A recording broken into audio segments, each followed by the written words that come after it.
बिस्मिल्लाहिर्रहमानिर्रहीम। Online third lecture से आज हमारा आगाज़ ओरिजिन ऑफ हाइड्रोजन स्पेक्ट्रम, जिसमें हम कुछ बातें पढ़ चुके हैं। लाइमन सीरीज़ क्या है, बाल्मर सीरीज़ क्या है, पॉस्चन सीरीज़ क्या है, ब्रैकेट सीरीज़ क्या है और पीफंड सीरीज़। इन तमाम की इन्फॉर्मेशन के बाद हमने एनर्जी की कैलकुलेशन भी सीखी। पहले शेल की एनर्जी, दूसरे शेल की energy with respect to the revolving electron. तो हमने रिवॉल्विंग इलेक्ट्रॉन की उसमें जो एनर्जी कैलकुलेट की वो -13.316 किलो जॉल पर मोल एनर्जी। फिर इसके बाद हमने वहाँ से E2 माइनस E1 एनर्जी का डिफरेंस सीखा। फिर हमने E इन्फिनिटी टू E1 वहाँ पे बात की, तो हमने आयोनाइजेशन एनर्जी। लेकिन आज हम देखेंगे कि जो ये सीरीज़ हैं इनके पास जो एनर्जीज़ की वैल्यू हैं वो क्या हैं। उस एनर्जी की सीरीज़ में फ्रीक्वेंसी क्या होगी, फ्रीक्वेंसी के साथ साथ हमारे पास वेव नंबर क्या हैं, सबको डिस्कस करते हैं। सबसे पहले कैलकुलेशन के लिए आपको कुछ बुनियादी बातें पता होनी चाहिए। एनर्जी बराबर होती है, आपने कभी पढ़ा था, Planck's constant with respect to the frequency. फिर frequency inversely proportional to lambda और V is equal to C over lambda. इसके बाद आपने एनर्जी को HC ओवर लैम्डा भी पढ़ा, हम ये क्लास में डिस्कस कर चुके। फिर एनर्जी को HC वेव नंबर के नाम से भी हमने जाना। आज हम जानेंगे कि जो एनर्जी है डेल्टा E, ये कैसे कैलकुलेट की जाती है, वो HV के बराबर कैसे है, frequency with respect to the Planck's constant with a definite value. और ये HC वेव नंबर के बराबर कैसे है, ये दोनों कांस्टेंट है, ये वेव नंबर हमारे पास। वेव नंबर हम कहते हैं the number of waves per unit length. लेकिन अगर किसी पर्टिकुलर पॉइंट से, ख़ास पॉइंट से वेव गुजरें तो उनकी तादाद को हम फ्रीक्वेंसी के नाम से जानते हैं in 1 second. The number of the waves passing through the particular point in 1 second is said to be frequency and number of waves per unit length are wave number.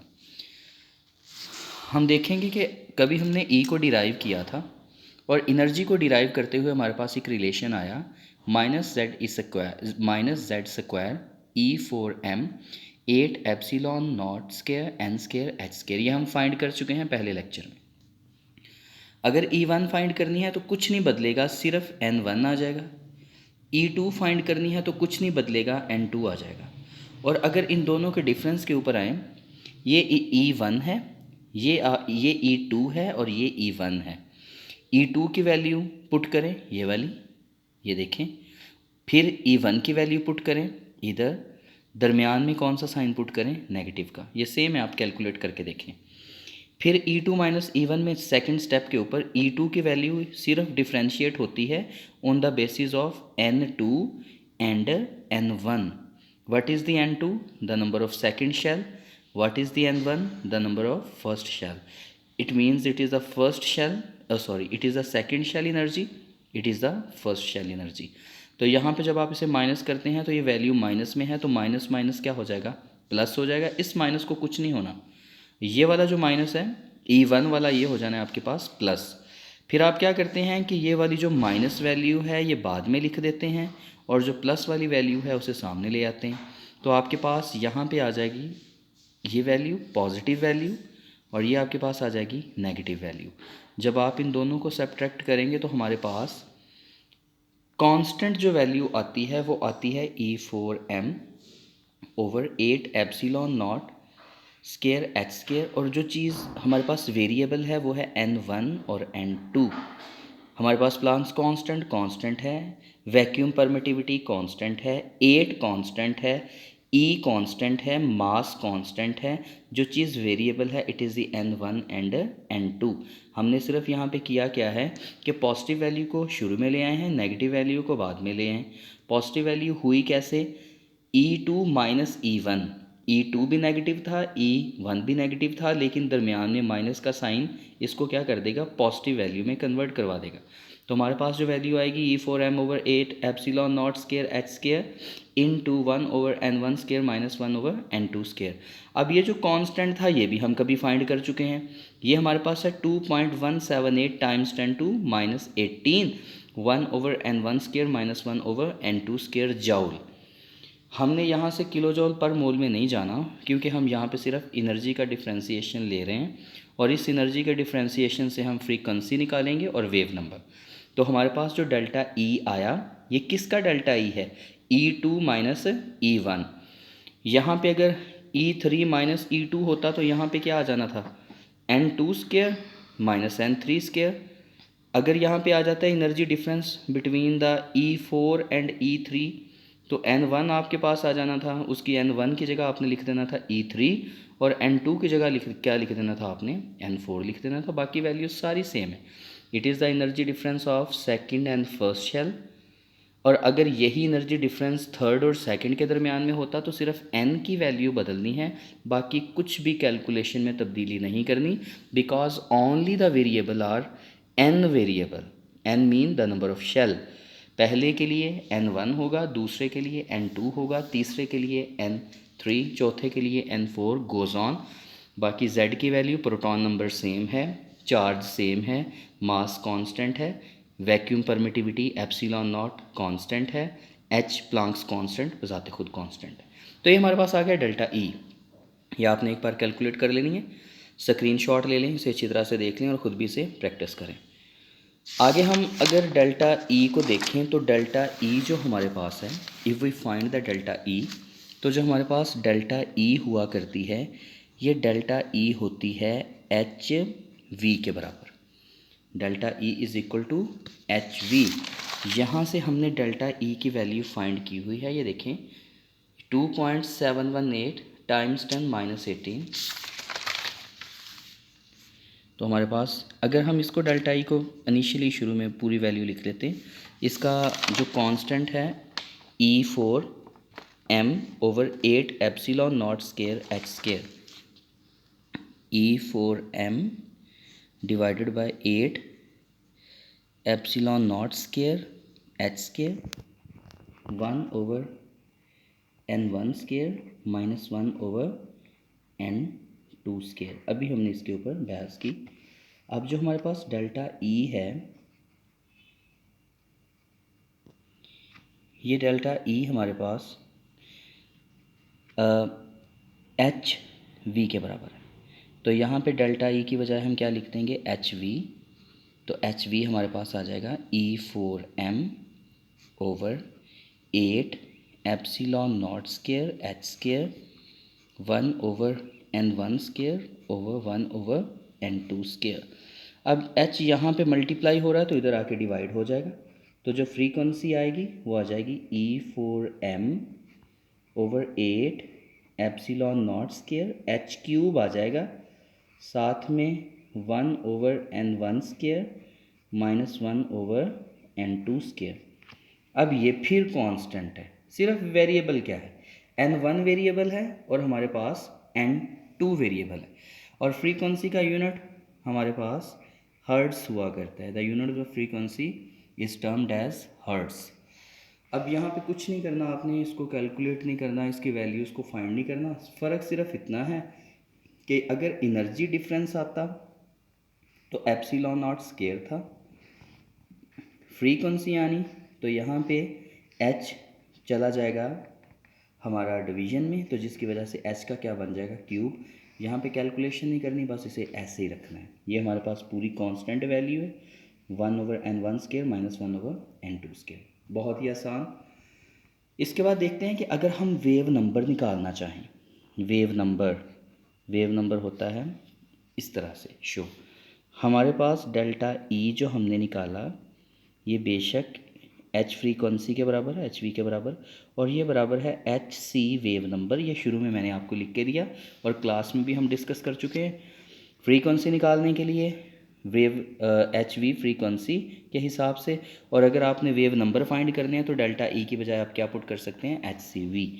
अब आप पुट करोगे H C wave number is equal to, फिर equation, अब delta E की बजाय पहले आपने लिखा था एच वी, अब लिखोगे H C V bar wave number, बाकी सारी बातें वही, E4m/8 epsilon not square H square 1/n1 square 1/n2 square. यहाँ पे वेव नंबर निकालना चाहते हैं, ये वाली चीज़ फाइंड करना चाहते हैं, ये भी डिवीजन में चली जाएगी, ये भी डिवीजन में चली जाएगी। तो आंसर आएगा E4m over 8 epsilon not square. ये h जब इधर जाएगा तो एक h का स्क्वायर पहले है, तो ये बन जाएगा h क्यूब। तो ये वाला जो c इधर मल्टीप्लिकेशन में है, इधर किस में आ जाएगा, डिवीजन में। तो ये आपके पास आ गए वेव नंबर की वैल्यू। बहुत ही आसान, बहुत ही फंडामेंटल, ये आपने बस इसे सॉल्व करके देखना है। 1/n1 square minus 1/n2 square, ये एनर्जी का डिफरेंस है जब आपने पहला शेल लिया है n1 और दूसरा लिया है n2। अगर यही एनर्जी का डिफरेंस आए दूसरे और तीसरे के दरमियान, तो n1 की जगह क्या आ जाएगा, n2, और n2 की जगह क्या आ जाएगा, n3, because it is the lower energy shell और it is the lower energy level, it is the higher energy level. यहाँ पे अगर दूसरे और तीसरे के दरमियान एनर्जी का डिफरेंस निकालना है तो आप कैसे करोगे, n1 की बजाय क्या ले लोगे n2 का स्क्वायर, और यहाँ पे क्या ले लोगे, n3 का स्क्वायर। n3 और n4 में निकालना चाहते हैं, n3 का स्क्वायर माइनस 1/n4 का स्क्वायर। चौथे और पाँचवें में निकालना चाहते हो 1/n4 का स्क्वायर, ये सारे का 1/1, ये तो आपको पता ही है, ये भी 1 माइनस ये भी 1, ये भी आ जाएगा 1/n4 माइनस यहाँ पे हमारे पास 1/n5 स्क्वायर। ये चलता जाएगा, इसमें कुछ भी मुश्किल नहीं है। ये हमारे पास आई कांस्टेंट वैल्यू, ये सारी की सारी। इस कांस्टेंट वैल्यू को आपने डायरेक्टली याद करना है, इसकी न्यूमेरिकल वैल्यू आपने याद रखनी है। इसकी न्यूमेरिकल वैल्यू हमारे पास, जो इस कांस्टेंट की न्यूमेरिकल वैल्यू है, वो डायरेक्टली आपने याद करनी है। इट इज़ अप्रॉक्सीमेटली 1.09678, इधर ही याद कर लें, 1.09, फिर क्या आएगा 678 मल्टीप्लाइड बाय और टाइम्स 10⁻⁷, टाइम्स 10⁻⁷, फिर 1 lower energy level square minus 1 higher energy level square. Wave number का यूनिट क्या होता है, पर मीटर, ये कभी हमने पढ़ा था। The number of the waves per unit length are said to be the wave number, therefore the unit of wave number is per metre. तो यूँ हम फाइंड कर सकते हैं जी किसी भी वेवलेंथ को, या अब हम इससे वेवलेंथ भी फाइंड कर सकते हैं, क्योंकि अगर हमने फ्रीक्वेंसी निकाली है, the reciprocal or inverse of the frequency with respect to the specific constant, हम वेवलेंथ, लेकिन वो हमारे सिलेबस में नहीं है। हमने क्या करना है, फ्रीक्वेंसी के बाद हमने क्या निकालना है, वेव नंबर, इनको हम फाइंड करते हैं। अब इसके बाद अगर हम लाइमन सीरीज़ देखें ना, लाइमन सीरीज़, तो लाइमन सीरीज़ बेसिकली उस वक़्त बनती हैं जब इलेक्ट्रॉन जंप करता है हायर एनर्जी लेवल से लोअर एनर्जी लेवल की तरफ। जहाँ पे वो रिटर्न करता है ना, n1 जो होता है वो फर्स्ट होता है जहाँ पे वो रिटर्न करता है। जहाँ से रिटर्न करता है वो दूसरा भी हो सकता है, तीसरा भी, चौथा भी, पांचवा भी, छठा भी। ये हमने पढ़ा हुई है, ये बातें हम डिस्कस कर चुके हैं क्लास के अंदर। लाइमन सीरीज़ कैसे बनती हैं कि जब n1 हमारे पास क्या हो, 1, कि जहाँ पे वो आया है वापस, लोअर एनर्जी लेवल कौन सा होना चाहिए, फर्स्ट, और जहाँ से वो आया है वो दूसरा भी हो सकता है, तीसरा भी, चौथा भी, पांचवा भी, छठा भी, गोज़ ऑन। दोबारा देख लें, ये हमारे पास है n1 होगा पहला, जहाँ से वो रिटर्न कर रहा है वो दूसरा भी हो सकता है, वो तीसरा शेल भी, वो चौथा भी हो सकता है, वो पांचवा भी, और जब वो रिटर्न बैक करेगा तो जो सीरीज़ बनेगी वो कौन सी बनेगी, लाइमन सीरीज़ बनेगी। तो यहाँ पे लोअर एनर्जी लेवल हमेशा याद रखना है n1, और हायर एनर्जी लेवल कौन कौन सा हो सकता है, n2। हायर एनर्जी लेवल को ज़ाहिर करना है n2 से। n2 कौन कौन सा हो सकता है, दूसरा, तीसरा, चौथा, पांचवा, छठा। अगर हम लाइमन सीरीज़ के ऊपर बहस करें तो लाइमन सीरीज़ को डिस्कस करने के लिए अगर हम पहली लाइन, ये वाली जो पहली लाइन बनती है, ये पहली लाइन है जो बन रही है लाइमन सीरीज़ में, ये दूसरी लाइन है, ये तीसरी लाइन है, ये चौथी लाइन है, पाँचवीं, छठी, सातवीं बनती चली जाएगी। अगर पहली एनर्जी का एनर्जी डिफरेंस देखें दोबारा सुने, n1 is a lower energy level, जहाँ पे उसने रिटर्न किया वो हमेशा पहला होता है लाइमन सीरीज़ में, और जहाँ से रिटर्न करता है जो हमारे पास n2 है, वो मैंने बताया जो आपके पास N2 है वो दूसरा भी हो सकता है, तीसरा भी, चौथा भी, पांचवा भी, छठा भी। लेकिन पहली लाइन कब बनती है? जब इलेक्ट्रॉन N2 से किधर आए? N1 में। दूसरी लाइन कब बनेगी? जब वो N2 दूसरे से अगर वो पहले में आएगा तो पहली लाइन, अगर वो तीसरे से पहले में आता है तो दूसरी लाइन, चौथे से पहले में आएगा तीसरी लाइन, पाँचवें से पहले में आएगा चौथी लाइन, छठे से पहले में आएगा पाँचवीं लाइन।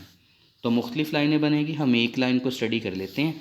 हम लिखते हैं कि जो हमारे पास, अगर वेव नंबर ही फाइंड करें, हम एनर्जी का डिफरेंस भी फाइंड कर सकते हैं, तो डायरेक्टली वेव नंबर ही हम फाइंड करते हैं, क्योंकि बाकी बातें हम जान चुके हैं।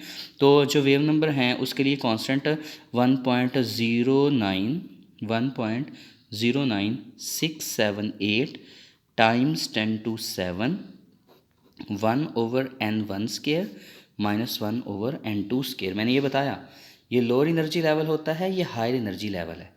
लाइमन सीरीज़ कब बनती हैं? हमेशा जब n1 पहले के बराबर हो, कि जहाँ पे इलेक्ट्रॉन वापस रिटर्न करेगा वो लोअर एनर्जी लेवल है, वो हमेशा कौन सा होगा? पहला। लेकिन n2 बदला जा सकता है। पहली लाइन का n2 कब होगा? जब वो रिटर्न करेगा दूसरे शेल से। दूसरी लाइन कब बनेगी? जब n2 तीसरा होगा, चौथा होगा, गोज ऑन। तो पहली लाइन कब बनती है? When the electron jump from second shell to the first shell. Second line is produced when the electron jumps from third shell to the first shell. Third line is produced when the electron jumps from fourth shell to the first one. And the fourth line is produced when the electron jump from fifth shell to the first. हम पहली line को अगर solve कर सकते हैं तो दूसरी को भी कर सकते हैं, तीसरे को भी कर सकते हैं, चौथी को भी कर सकते हैं। सिर्फ n1 और n2 पुट करते जाने। तो जो वेव नंबर आया ये एज इट इज़ आपने लिख देना है। 1/n1 आपको अभी बताया मैंने, वो हमेशा 1 के बराबर हो। 1 पुट करें माइनस पहली लाइन की बात कर रहा हूँ, it is the energy difference of or wave number of first line, कि जो पहली लाइन में जहाँ पे वेव्स निकलेंगी उनका वेव नंबर हम फाइंड कर रहे हैं पहली लाइन का। दूसरी का भी कर सकते हैं, तीसरी का भी कर सकते हैं, चौथी का भी कर सकते हैं। फ़र्क सिर्फ किधर आएगा? हायर एनर्जी लेवल की वैल्यू में डिफ्रेंशिएट करना है। तो पहली लाइन बनने के लिए इलेक्ट्रॉन कहाँ से आया था? दूसरे शेल से। तो यहाँ पे ले लो दूसरे का 2 का स्केयर आया कहाँ से था? n1 is always the first shell. तो जो हमारे पास वेव नंबर की वैल्यू है वो अप्रॉक्सीमेटली 82.26, जो अप्रॉक्सीमेटली बनती है 82.26 क्रॉस 10⁵ पर मीटर, ये बनती है। अगर आप वेव नंबर सेकंड लाइन का निकालना चाहते हैं फिर उसमें भी बहुत आसान है। n1 तो हमेशा 1 रहेगा, लेकिन अब n2 किसके बराबर है? ये n2 तीसरे शेल के बराबर है। फिर आप तीसरी लाइन जब ड्रा करोगे n1 हमेशा फर्स्ट रहेगा, n2 की बजाय आप 4 लिखोगे, 4 का square. So what is the n1? It is the lower energy level. It is the level in which the electron returns, and n2 is the energy level from where the electron returns.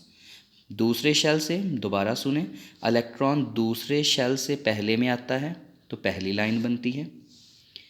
तीसरे shell से पहले में आता है दूसरी line बनती है। चौथे शेल से पहले में आता है तीसरी लाइन बनती है। पाँचवें शेल से पहले में आता है चौथी लाइन बनती। पहले लाइन की भी आप frequency along with the wave number निकाल सकते हैं। इसकी भी वेव नंबर, इसके भी वेव नंबर, इसके भी वेव नंबर। फ़र्क सिर्फ ये इतना है कि यहाँ पे पुट करना है n2 की बजाय 2, यहाँ पे n2 की बजाय 3, n2 की जगह 3, जहाँ जहाँ वैल्यू पुट करनी है। पहली लाइन के लिए n2 किसके बराबर पुट करना है? 2 के। दूसरी लाइन के लिए n2 किसके बराबर? 3 के। तीसरी लाइन के लिए n2 चौथे के। पांचवी लाइन के लिए किसके बराबर पुट करना है आपने? ये फिफ्थ शेल से वापस आया है फर्स्ट शेल में, तो तमाम का वेव नंबर डिफरेंट होगा। लाइमन सीरीज़ के बाद आप बेलमर सीरीज़ की भी निकाल सकते हैं। सारी कैलकुलेशन सेम है, लेकिन आपने याद रखना है कि वहाँ पे जो बेलमर सीरीज़ में n1 है अब वो 2 है। Electron jumps from third to the second, fourth to the second, fifth to the second, goes on, कि इलेक्ट्रॉन जहाँ पे आया वो n1 है, जहाँ से आया वो n2 है, और जहाँ से आया वो हायर एनर्जी लेवल है, और जहाँ को रिटर्न किया वो लोअर एनर्जी लेवल है। Higher energy level is called n2, और वो हायर कौन से हैं? 2 से ऊपर वाले। तीसरा भी हायर है, चौथा भी, पांचवा भी, छठा भी। तो आप लाइमन सीरीज़ से जब निकालोगे तो n1 1 के बराबर पुट करना है, बेलमर सीरीज़ निकालोगे तो यहाँ पे लोअर एनर्जी लेवल n1 2 के बराबर पुट करना है, 3 के बराबर गोज़ ऑन। तो आप इसे इजीली कैलकुलेट कर सकते हैं। तो हमारे सिलेबस में लाइमन और बेलमर सीरीज़ हैं, तो आपका यहाँ पे एक होमवर्क है, calculate the wave number of first line, second line and third line of Balmer series. ये आपका होमवर्क है कि आपने फर्स्ट लाइन, सेकंड लाइन और थर्ड लाइन के जो वेव नंबर हैं किसके अंदर, बेलमर सीरीज़ के अंदर, वो आपने फाइंड करने। लाइमन के मैंने आपको सिखा दिए, बेलमर सीरीज़ के आपने खुद कर लेने। नेक्स्ट टॉपिक के साथ मिलते हैं इंशाल्लाह very next day. Thanks a lot for listening and watching. Take a lot of care. अल्लाह हाफिज़।